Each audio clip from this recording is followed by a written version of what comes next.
Pues Jaime, ustedes los que estamos aquí en la mesa es el único que estuvo en las primeras filas de la toma de posesión del presidente Barack Obama hace pocos minutos, hace 2 horas y 10 minutos. ¿Cómo se vivió eso ahí? Pues no cabe duda que fue, si tú quieres, menos tumultuoso que hace 4 años, pero igual de festivo. Yo realmente, yo creo que todo el mundo, fue el comentario de todos, es esta diversidad racial que ya se atisba, que ya se ve, que ya se constata, ¿no? A mí me tocó sentarme al lado de Stevie Wonder y de otro lado de mi asiento estaba un estudiante de Michigan. Es decir, estaban ahí representados de alguna manera los distintos rostros de la América de hoy, de Estados Unidos de hoy. Y eso es justamente, esto dio un poco las claves del mensaje del presidente Obama, que les pidió a todos sus ciudadanos tener mayor altura de miras, ajustarse a esta nueva realidad demográfica, política, económica, militar, y hacerlo con altura de miras y sobre todo sin renunciar a estos valores de los padres fundacionales. Y en este apartado específico hizo una mención a los millones de indocumentados que están ahí esperando, haciendo fila para salir de las sombras. Yo creo que fue un mensaje no tan poético como podría esperarse, fue un mensaje más pragmático en el que pespunteó los temas principales, pero a mí lo que me encantó fue este ambiente, que la tradicional pompa y circunstancia, la banda, y esta imagen con la que yo me quedo. En lo alto, junto al presidente, la mayoría de hombres blancos que forman parte del poder político y legislativo. Y en la parte de abajo, desde las escalinatas del Capitolio hasta el monumento de Washington, todo este nuevo rostro multirracial que ya nos habla de otra América completamente distinta. Y sin embargo, Juan Carlos, si me permites, me llamó la atención. Yo hice un recorrido por la histórica avenida Pensilvania para tomar un poco el punto de vista, no de la gente que estaba en ese primer círculo, porque básicamente eran personalidades o periodistas notables como mi colega Jaime García, sino más que nada gente de la calle. Y ahí sí me llamó la atención, Jaime, que no encontré la misma diversidad racial. Especialmente noté una gran ausencia de la comunidad hispana. Tuvimos dificultad para encontrar a varias personas. Encontramos a unos inmigrantes de Honduras, otros inmigrantes de El Salvador y una inmigrante mexicana que curiosamente vino desde Colorado con toda la familia. Un testimonio a la importancia que pone, como dice Jaime, al tema de la migración, porque lo que ellos me dijeron es que lo que más esperan de Obama y la razón por la que vinieron desde Colorado manejando, que es un trayecto bastante prolongado, es justamente la esperanza de que puedan tener un futuro legal en este país. Entonces me recuerda mucho que el hecho de que los hispanos participamos poco en las convenciones partidistas, sí vimos una gran diversidad. La carpa de los demócratas es una carpa multirracial, multiétnica, que refleja muy bien al país. No lo es todavía la de los republicanos. Pecan por su ausencia ahí los hispanos, los afroamericanos, ¿no? La convención republicana fue una convención blanca, básicamente, ¿no? Pero estamos viendo que todavía, y ese es un dato que debe preocupar a los líderes hispanos, a las organizaciones, el hecho de que si bien los latinos fuimos presentados como este gran atalaya que le dio el triunfo a Obama y que ahora nos van a pagar con la reforma migratoria, estamos viendo que en términos de participación cívica tenemos un déficit muy serio. Es cierto lo que dice Jaime, el presidente quiso tocar todas las bases, habló de la experiencia y la tolerancia homosexual, habló de los inmigrantes, muy parcial, muy marginalmente diría yo, habló de los grandes temas, el déficit, la deuda, el control de armas, la migración. Le faltó, creo yo, profundidad. Creo yo que probablemente no era el mejor momento y está reservando sus municiones fuertes para el discurso del 12 de febrero ante el mensaje del Estado de la Unión, pero sí creo que era un lugar muy importante para esa gente que estaba allí con la vista de 500,000 de personas a tus pies, básicamente, poder hacer todavía una emulación, una presentación mucho más profunda de sus metas para el segundo mandato. ¿Qué decía Stevie Wonder? Una curiosidad, uno de los grandes músicos afroamericanos, uno de los grandes músicos de Estados Unidos. Dos momentos en que Stevie Wonder aplaudió a rabiar, que me llamó mucho la atención. Uno, cuando habló de la seguridad de los niños, que hizo mención específica de los chicos de Newton, aplaudió a rabiar. Y dos, el tema de la inmigración. Y ahí también aplaudió muchísimo Stevie Wonder. Yo creo que se emocionó mucho, fue uno de las personalidades que estuvieron ahí presentes y que estuvieron muy atentos, sabes, casi muy concentrado en el mensaje. Stevie Wonder llegó con, yo creo que son sus familiares y sus hijos, los tenía todos aquí en las rodillas, abrazados. La escena era, a pesar de que eran personalidades y estrellas, unos sentados en las escalinatas, conviviendo estudiantes, con un chef de cocina, con un periodista. Es decir, a mí me fascinó y esto te habla un poco de qué manera los ejércitos que han encumbrado por segunda ocasión a Obama hicieron un acto de presencia. Profesor Indacochea, usted es analista de estas cuestiones de gobierno y además sabe muchísimo de demografía. ¿Cómo le pareció en términos generales el discurso? Bueno, creo que la semblanza demográfica que hemos oído, que es un poco contradictoria, se explica porque los hispanos sí han elevado su participación en las elecciones. Donde no han elevado su participación es en la celebración. En las manifestaciones. Probablemente. Creo que el presidente ha dado un discurso necesariamente genérico, donde ha tratado de hacer un resumen de los temas que preocupan. Me pareció que el tono era respecto de los indocumentados, que ya son parte de la nación y que lo que resta es un trámite, y ojalá sea así. Eso me pareció bastante alentador. Sobre otras cosas de mucha preocupación, política exterior, por ejemplo, dos líneas, ¿no? Creo que hay cosas inmediatas, urgentes y de mediano plazo en la estrategia de política exterior que hubieran merecido un poquito más de atención. Vamos a ver qué viene luego. Y por supuesto, el perenne problema de las contradictorias iniciativas de política económica, en donde sigue teniendo una oposición cerril y probablemente no ha querido referirse a eso ahora, pero la batalla empieza esta tarde. Y su visión del discurso. Hubo una frase que repitió varias veces al principio de los párrafos que fue "We the people", que es la frase con la que empieza el preámbulo de la Constitución de Estados Unidos. Ese fue quizás lo que ha recuperado José Jaime en su recuento de la celebración de hoy. Fue una celebración para la gente que votó por Obama, para las minorías, para los gays, para los inmigrantes, para los afroamericanos, para las mujeres. Y a todas estas, a estos grupos se dirigió en su discurso. Y no solamente en su discurso, sino en el orden del día de la celebración. Empezó con una mujer dando la oración de lo que se llama el invocation, la invocación inicial. Luego el juramento lo dio una mujer hispana. El poema lo pronunció un hombre español, nacido en España, de padres cubanos, gay, que vivió y creció en Nueva York y en la Florida. Quizás la excepción fue James Taylor, el viejo cantante de música folclórica americana, quien cantó America the Beautiful, y al terminar... Que nació en Boston. Que nació en Boston, exacto. Y al final, Luis León, con la bendición, con una frase en español, que fue un poco sorprendente, y Beyoncé, la famosa cantante pop afroamericana, con el himno nacional. Fue multicolor, multirracial, y fue un eco también del tono de Obama, un tono de inclusión y de tolerancia y de apertura hacia una nueva Estados Unidos, muy diferente a la que había incluso cuando estaba Clinton de presidente.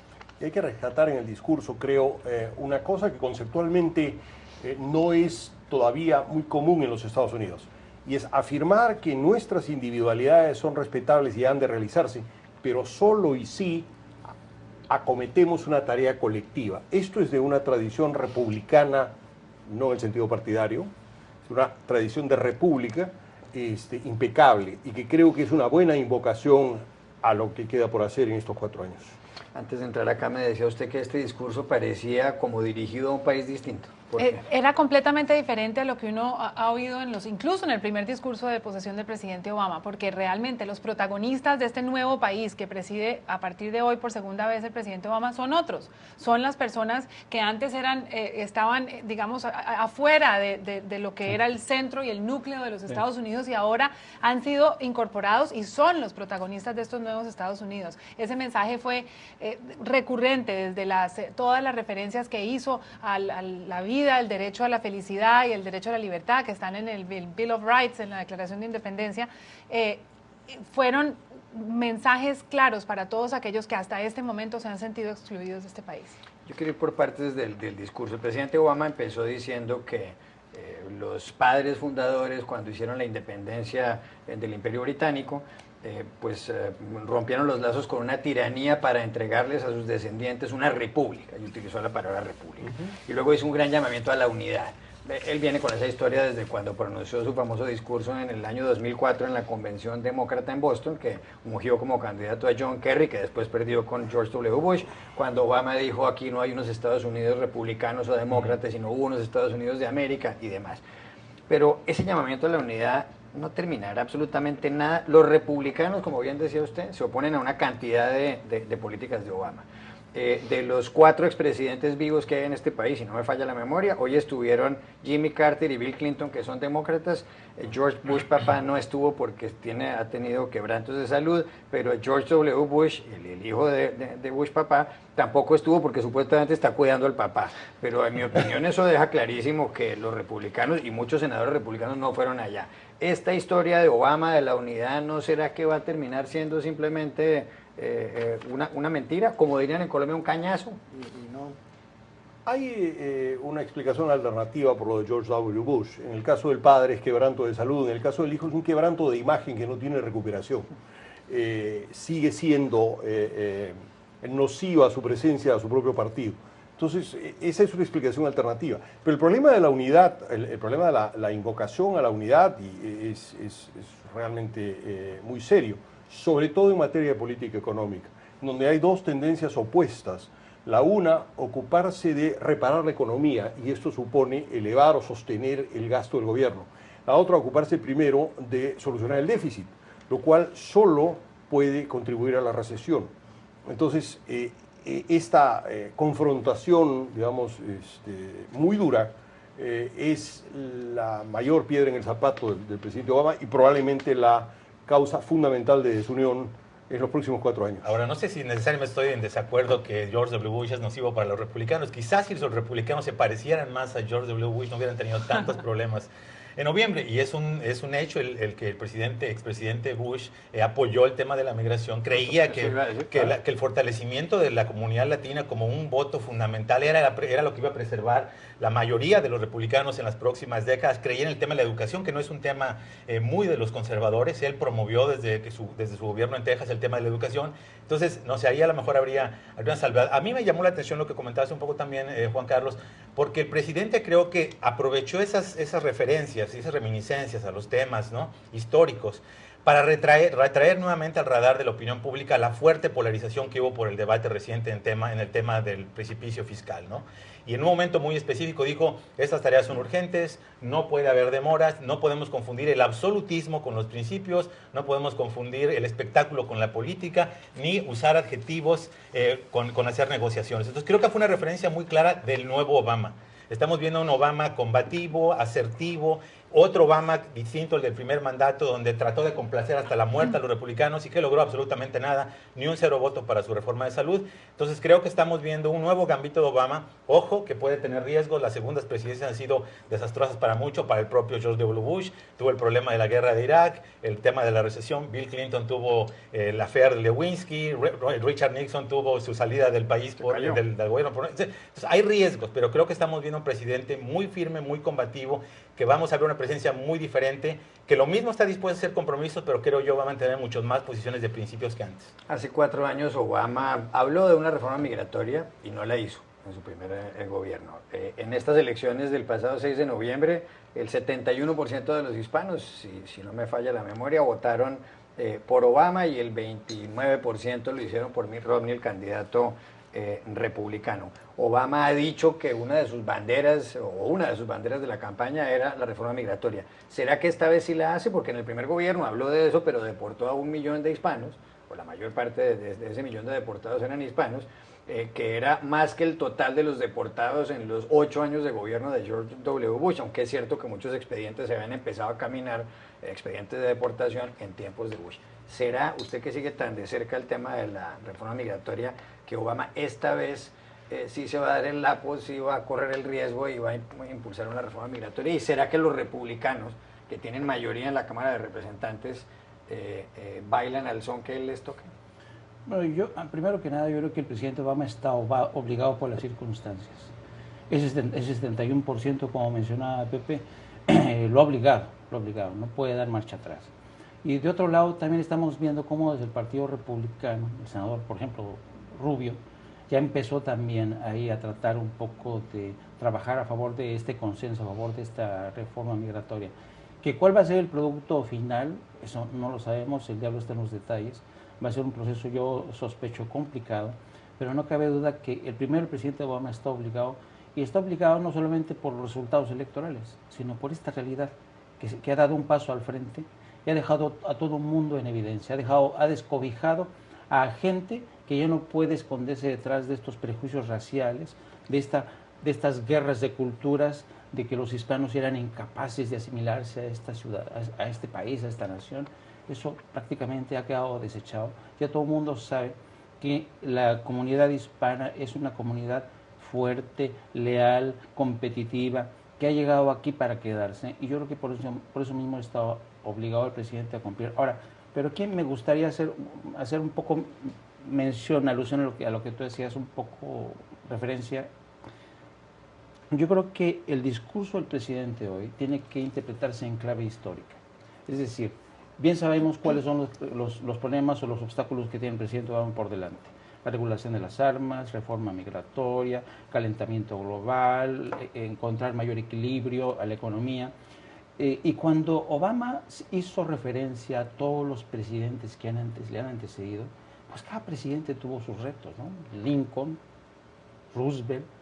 Y yo creo que esta intención de Obama de retrotraer, como dice José, la historia, ponerlo con esta perspectiva histórica, ha tenido como fin decir que lo que está haciendo su presidencia no es la invención de un hombre al que todo el mundo ha tachado de ser socialista, que ni sabe si nació en este país o no, ¿entiendes? Yo creo que él se ha retrotraído justamente para decir, yo estoy librando una batalla que no es nueva, que viene desde mucho tiempo atrás, y que se tiene que sustentarse y respetar estos principios que han sido los pilares que sustentan nuestra democracia: la igualdad, la equidad, la libertad de culto, sin importar tu raza, tu religión o tu ideología. Bueno, siempre y cuando, y yo estoy de acuerdo en que este es el mandato del presidente Obama, esta fue su oferta electoral, por eso ha votado la mayoría, y sin embargo, esto tiene que ser reconocido por la mayoría republicana en la Cámara de Representantes. Y este es un obstáculo mayor, a menos que empiece a ocurrir que alguna proporción de esa mayoría se encuentre con algún grado de sensatez y empiece a votar con los demócratas. No veo de qué otro modo, por ejemplo, puede haber una reforma migratoria. La propuesta de Marco Rubio, que se parece muchísimo a la propuesta demócrata, probablemente la pueda vender en el Senado. Y ciertamente él necesita apelar a bases hispanas. No estoy tan seguro que en la Cámara de Representantes, en donde los distritos electorales además han sido diseñados para que estos representantes sean reelectos y se mantengan a pesar que no tienen mayoría de votos en el país, no estoy seguro que la Cámara de Representantes secunde, como debe secundar además un presupuesto o el mero trámite antes automático y hoy difícil de elevar el techo de la deuda. Todos esos signos de oposición cerril no han cambiado con la elección. Entonces, cuando hablamos de que Obama promete algo y si lo va a hacer o no lo va a hacer, no es tarea que él pueda acometer solo. Necesita algún grado de sensatez de la oposición. Es que son 11 millones de personas sin papeles en este país donde hay 310 millones de habitantes, pero también es verdad lo que usted dice, Obama es un hombre que llegó con un mandato en las urnas fuerte. Solamente de todos los presidentes reelegidos, solamente Eisenhower y Obama han obtenido en las dos ocasiones más del 51% del voto ciudadano.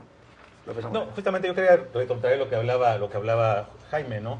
Y un episodio que yo recuerdo donde justamente se daban estas divisiones partidistas y mucha gente apostaba que no iba a haber una aprobación, aunque ahora la ecuación política es diferente, fue el tema, por ejemplo, de la aprobación del Tratado de Libre Comercio de América del Norte, ¿no? Donde paradójicamente Bill Clinton tenía el apoyo de todos los republicanos y no tenía el apoyo de los demócratas, ¿no? Finalmente logró esta alianza maldita entre algunos moderados y algunos moderados de los demócratas y lo logró aprobar. Me lleva eso el tema de la conversación sobre nuestra actualidad aquí en el tema de la migración, porque yo creo que después del voto específicamente del abismo fiscal, quedó demostrado que los republicanos sí se pueden partir, que si bien hay un núcleo duro de extrema derecha que está representado por el partido del T, se le puede debilitar y se le puede vencer siempre y cuando haya salidas de sentido común para los problemas del país, aunque suene esto un poco cursi. Yo creo que a reserva de que sí va a ser una pelea difícil, está mucho más fácil en el Senado, definitivamente la Cámara Baja es un microcosmos mucho más complicado, pero creo que si Obama es suficientemente responsable de tratar de verdad, como lo dijo en su discurso,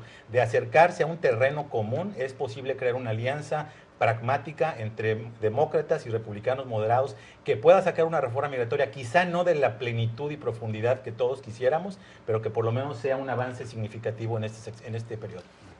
El discurso de Barack Obama hoy duró aproximadamente 15 minutos.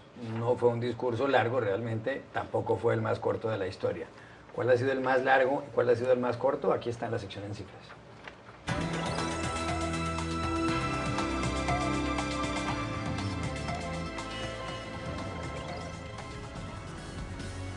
Discurso de posesión más corto en la historia de Estados Unidos, el de George Washington en 1793, la única vez que fue reelegido, tenía 135 palabras.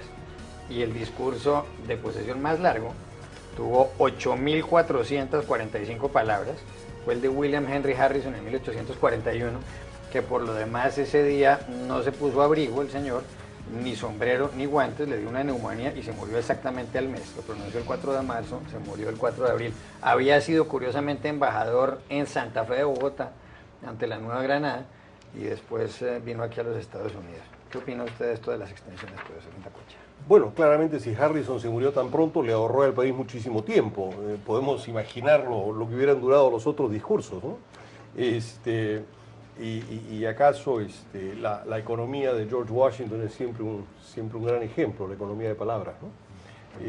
Ahí falta una cifra y es o un dato, y es el del mejor discurso de un segundo mandato, que fue el que pronunció sin duda Abraham Lincoln cuando se posesionó en 1865. Después de haber ganado la guerra civil.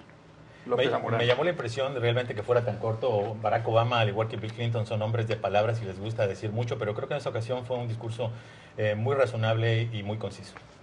Si lo comparamos con el de hace 4 años, que duró exactamente 18 minutos, realmente eso da un poco la medida de que algunos cartuchos retóricos e ideas van a escucharse el próximo 12 de febrero en su forma de la nación.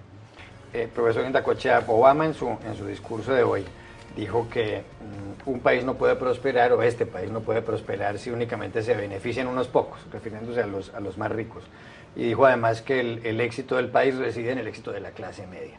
Todo eso suena maravilloso, pero lo cierto es que hace poco, cuando hubo que llegar a un acuerdo entre la Casa Blanca con la oposición republicana, el señor Obama, que quería aumentarles los impuestos a las familias que ganaran más de $250,000 al año, accedió a que esa cifra se cambiara y únicamente les han aumentado los impuestos a las familias que ganan más de $400,000 al año.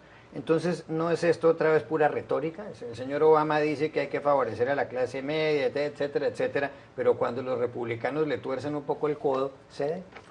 Bueno, es retórica, pero no pura. En términos marginales, esto acerca un poco más a los límites, hace menor la desigualdad, aunque no de manera decisiva, por supuesto.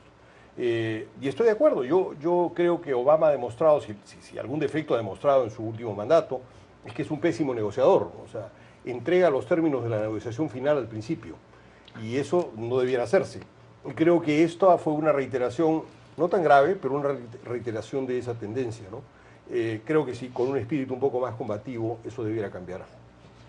Sobre el discurso, muchos dirán que no tiene frases memorables, que no va a haber frases como las de Kennedy, como las de Roosevelt, pero a mi juicio tiene dos ventajas o dos virtudes grandes. La primera es que combatió a la crítica republicana con las armas republicanas. Se arropó en la Constitución, en la Declaración de Independencia, en el principio de excepcionalismo y en el principio de igualdad, para adelantar una agenda completamente progresista, donde se habló más del cambio climático que de la política exterior, donde el tema de defensa pasó a un fogón de atrás y adelante pasaron los gays, los inmigrantes, las mujeres.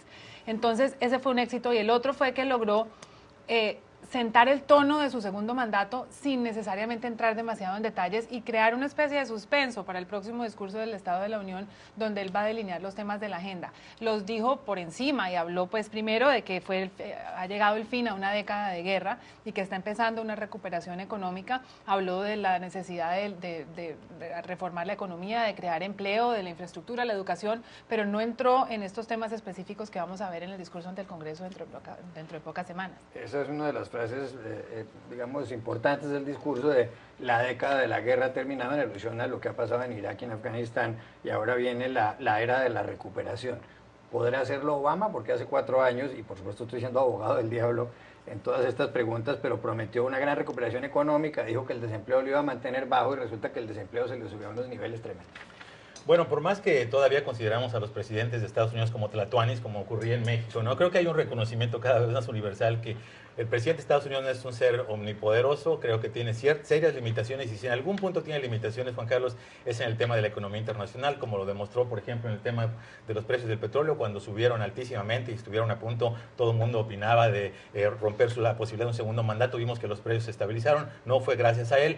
Yo creo que de alguna manera Obama ha mostrado que es un negociador responsable. Si bien es cierto, como dice el profesor, que cedió, quizá puso demasiadas cosas sobre la mesa, yo no estoy tan seguro que necesariamente se quedó él con lo que quería, y mostró que si no llegaba a un acuerdo político con los republicanos, en este caso en el tema de los impuestos, porque él prefería tasar a todas las personas que ganaban más de $250,000 versus los republicanos que básicamente no querían nada, logró un compromiso que me parece fue bastante operativo, que por lo menos evitó que este país cayera en una situación que le hubiera creado serios dolores de cabeza, no solo a su presidencia, eso por supuesto, o a los republicanos, o a la clase política, le hubiera creado problemas a una o dos generaciones de estadounidenses, y eso pasa. Entonces, creo que como dice Muni, coincido, está sentando las bases, es como el entremés del platillo principal que nos viene el 12 de febrero, pero creo que está actuando de una manera mucho más responsable, como dice Jaime, quizá menos poética, pero más pragmática. Yo creo que, tratando de responder a tu pregunta, de si acaso Obama, o como decía el profesor, ha sido un mal negociador, yo creo que más bien que en su primer mandato el presidente Obama conoció dónde están sus límites. Entendió hasta dónde podía llegar, hasta dónde podía sacar adelante o impulsar su agenda. Y se encontró con que, sobre todo en el Capitolio, sigue habiendo tremenda resistencia. Yo creo que después de conocer y percatarse dónde están estos límites, lo que el presidente Obama va a hacer en este segundo mandato es tratar de avanzar en la medida de lo posible. Sí, a veces un poco cediendo, pero por otro lado también yo creo que era el entendimiento, y que es lo que también se refleja en el discurso de hoy, de que la mayoría de los estadounidenses tienen que entender que este país está cambiando de modelo. Ya es un tema de, no solamente está cambiando el rostro demográfico de este país, sino que está cambiando el modelo. Y de ahí la alusión, por ejemplo, al tema de ya el fin al concepto de la guerra perpetua, que ya no cabe más. El modelo está cambiando y el presidente está advirtiendo y diciendo a los ciudadanos, estamos ante una nueva realidad y nosotros tenemos que cambiar con ella.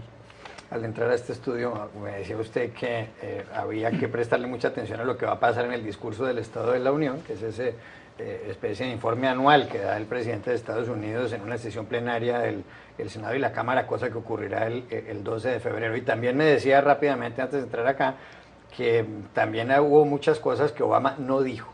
¿A qué se refiere usted con todo eso? Bueno, política exterior. Es decir, creo que si hay dos secretarios de gabinete que deben estar ya preocupadísimos, aun cuando su nombramiento no ha ocurrido, sino que ha sido propuesto, son Chuck Hagel y el secretario de Estado. Kerry. El problema ahí es que tenemos un conjunto de áreas de conflicto en el mundo muy diverso y que suscitan enorme preocupación, tanto en el plano diplomático como en el militar. El reciente conflicto, por ejemplo, de China y Japón sobre la posesión de islas, que no son islas, sino que es proyección sobre el océano y sobre todo riquezas de hidrocarburos en el fondo del océano.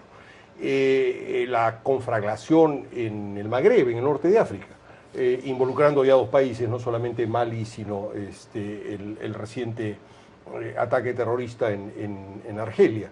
Las elecciones en Israel, la continua progresión hacia la derecha de la población, de los votantes israelíes, y en consecuencia el abandono de una solución de dos estados en el conflicto palestino, la guerra civil de Siria.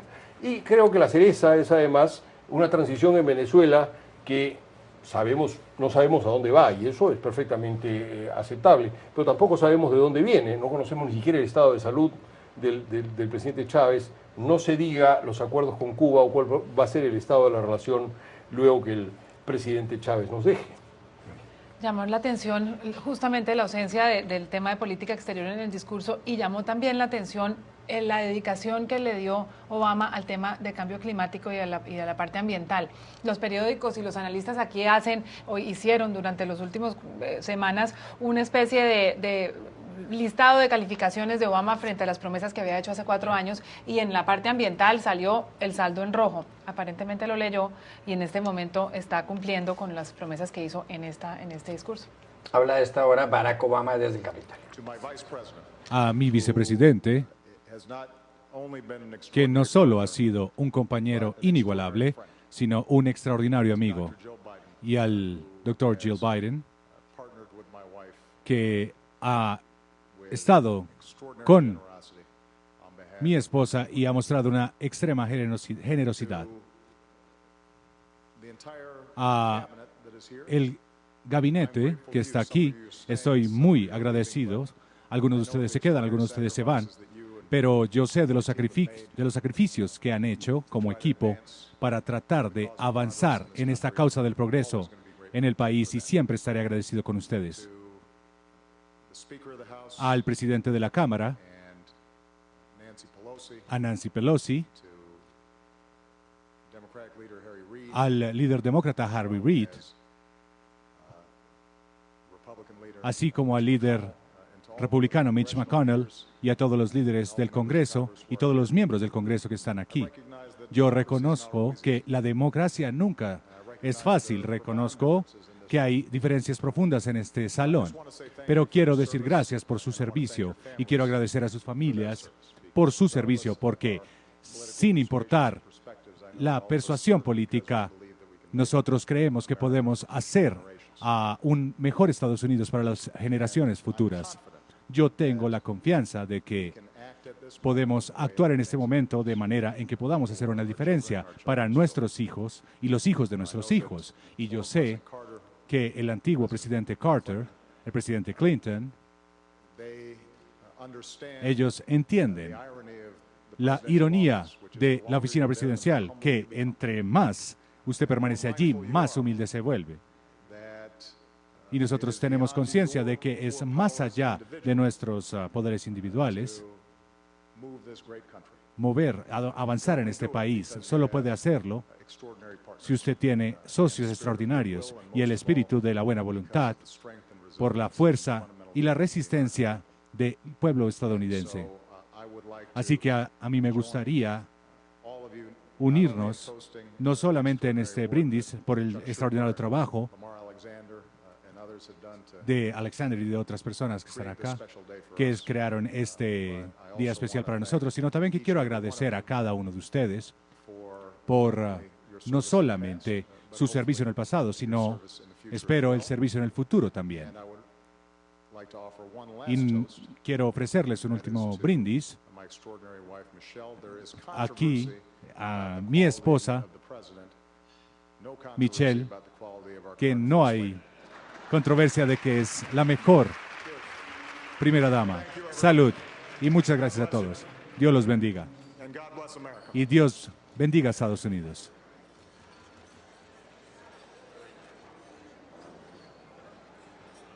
Okay, now that everyone's standing, you can remain standing, because it's my privilege to introduce His Eminence, Archbishop. Allí estaba el presidente Barack Obama hablando en el Congreso de los Estados Unidos, tenía muy cerca de la John Boehner, el presidente de la Cámara de Representantes o presidente del Congreso norteamericano. Les iba a preguntar también sobre América Latina, porque por supuesto por ninguna parte apareció en el discurso, no es normal que América Latina aparezca en un discurso de la posesión de un presidente, pero ¿será que le va a prestar atención Obama a América Latina? Bueno, es la segunda vez que tengo que citar a Moisés Naim, que dijo: América Latina compite mal por la atención de los Estados Unidos porque no tiene conflictos de gran volumen. Y creo que este es el problema. América Latina está creciendo económicamente y a pesar de todas las dificultades e incluso la diversidad ideológica, el presidente Obama es muy popular entre las poblaciones latinoamericanas. De manera que, salvo el problema del eje Cuba-Venezuela, no podemos esperar que haya demasiada atención.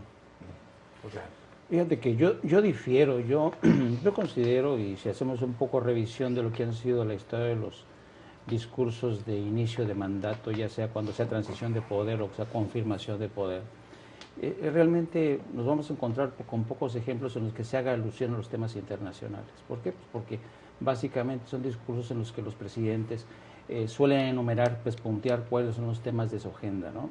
Y en el caso específico de Obama, Obama ya tiene asegurado un lugar en los libros de historia.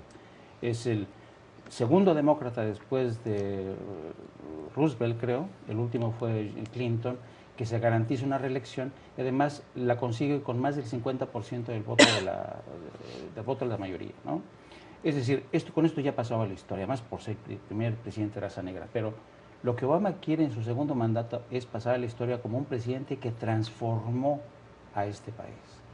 Y no lo va a transformar si no impulsa su agenda en materia de reforma migratoria, que incluya a esta gente que sigue esperando desde hace cuánto tiempo hasta que no se haga algo al respecto contra el calentamiento global. Cuando se trata de meter de alguna manera en cintura la industria de las armas, creo que va a ser muy complicado. Y cuando de una vez por todas se encuentre un equilibrio entre el gasto social y el presupuesto, ¿no? Corregir este déficit monstruoso que viene arrastrando Estados Unidos. Si Obama consigue por lo menos uno o dos de estos elementos, podría pasar a la historia como un presidente que ha transformado. De ahí que yo creo que su discurso de hoy se ha ceñido solamente al ámbito doméstico. La matanza hace un poco más de un mes en un colegio en Newtown, en el estado de Connecticut, de 20 niños, a manos de un joven loco que entró con un rifle de asalto y empezó a disparar a diestra y siniestra, ha cambiado la agenda política de Obama. Porque hace pocos días anunció una serie de medidas, firmó 23 órdenes ejecutivas y envió al Congreso unos proyectos de ley.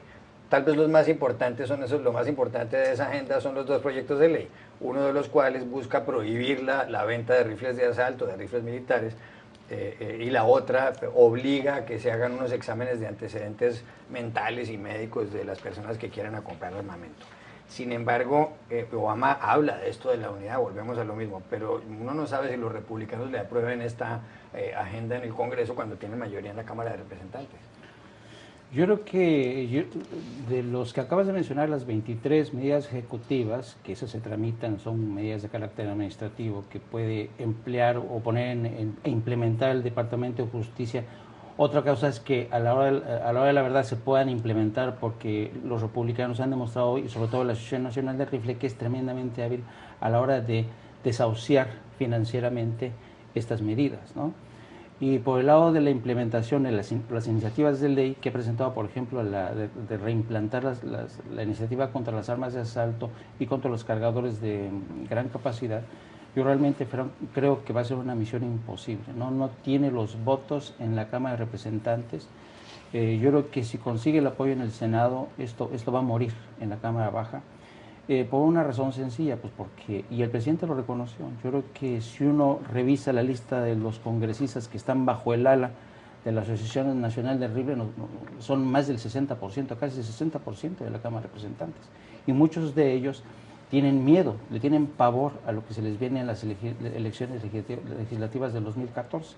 Hay algunos de ellos que incluso están viendo peligrar su asiento congresional. De todo suerte que va a ser muy complicado, pero incluso, supongamos por un momento que el presidente Obama tiene éxito y se saca adelante una ley que vuelve a reimplantar la ley, esta iniciativa contra las armas de asalto, para que, específicamente hablo del caso de México, para que se reduzca o desaparezca este stock monumental de armamento que se ha acumulado durante más de una década, van a pasar años,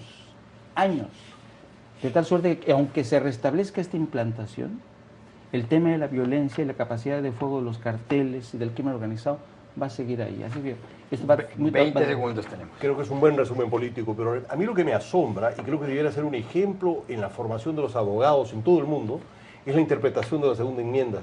No existe tal derecho a llevar armas, y cualquiera que entiende inglés elemental y lee la segunda enmienda lo entiende perfectamente. Esto es una invención de leguleyos, y a partir de eso se habla de derechos de la segunda enmienda. Volvamos a leerla.